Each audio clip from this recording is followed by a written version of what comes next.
go through with that. So you have to think before you make a decision. Hello, Jake Wans. Hello to you, Jake.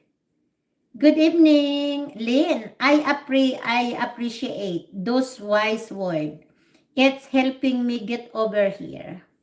Ernest, it is just, yeah, don't rush that. There is plenty of there that, you can find that you be maybe match with you have the same respect, you have the same perspective, you have the same plan.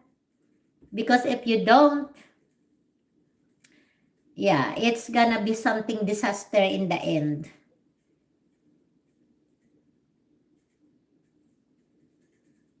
You're good looking, and then not only, you have to keep it in mind, guys. Don't look for good looking, or don't good for beautiful, or don't look for younger.